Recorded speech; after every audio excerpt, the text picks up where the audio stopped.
ஆதி ஸ்வேதா அப்படிங்கிற விஷயம் போயிட்டே இருக்கு. என்ன பிரச்சனை திடீர்னு தெரியல. நான் லாஸ்ட் ஒரு 2 வீக்ஸா அவங்க அம்மா வீட்டுக்கு போயிட்டு இன்னும் வரல. ஸோ அதான் சொல்லியிருந்தேன் லைஃப்ல ஆடி மாசம் இப்பதான் ஸ்டார்ட் ஆயிருக்கு. எப்போ இல்ல முடியும் அம்மா வீட்டுக்கு போறது ஒன்றும் தப்பு கிடையாதுல்ல ப்ரோ. அம்மா அம்மா வீட்டுக்கு வீட்டுக்கு போனதுக்கு அப்புறம் இவ்வளவு போறது தப்பு பிரச்சனை. இல்ல. அங்கேயே இருக்கிறது தானே தப்பு. ரீசெண்டாக கூட அந்த போஸ்ட் ஒன்று போட்டுருந்தாங்க. இந்த மாதிரி பாஸ்ட் இருக்கு, கேஸ் இருக்கு அப்படின்னா, கேஸ் இருக்கவங்கலாம் ஃபேமிலியே இருக்கக்கூடாது. இந்தியாவில் மொத்தம் லட்சக்கணக்கான பேருக்கு ஃபேமிலியே இருக்காது.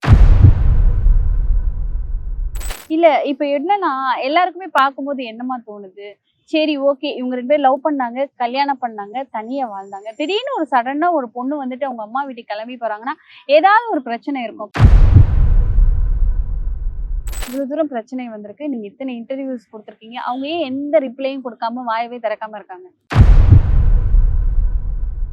உங்களுக்கு வேற யாரு கூடயாவது நீங்க யாரு கூடயாவது பேசி, ஏன்னா கேர்ள்ஸுக்கு இருக்க மைண்ட் செட், நீங்க யாரு கூடயாவது பேசி அது அவங்களுக்கு பிடிக்காம போய் இவனுக்கு வேற வேலையே இல்லை, இப்படிதான் எல்லாரும் கூட பேசிட்டே இருப்பான், வேற யாரு கூட அஃபேர் இருக்கு அப்படின்னு சொல்லிட்டு போயிட்டாங்களா? லாஸ்ட் 1 மந்த் நான் அந்த பொண்ணு எந்த ரெஸ்பான்ஸுமே பண்ணல. திருப்பி திருப்பி திருப்பி நான் ஸ்வேதாவோட ஹஸ்பண்ட் சொல்றது தப்பு தானே? எனக்கு வந்துட்டு ஆதி வேண்டாம், என் லைஃபை நான் பாத்துக்கிறேன், அவன் லைஃபை பாத்துக்கட்டும் அப்படின்னு அவங்க ஒரு முடிவு எடுத்துட்டாங்கன்னா நீங்க அதை ஏத்துப்பீங்களா? ரீசன் வந்து வேலிடா இருந்துச்சுன்னா ஐ அக்செப்ட். இது என்ன ப்ரோ போங்கா இருக்கு? நீங்க டாக்ஸிக் ஏதாவது அவங்ககிட்ட பண்ணிட்டீங்களா? தண்ணி இல்ல. தண்ணி இருக்கா? 2 minutes.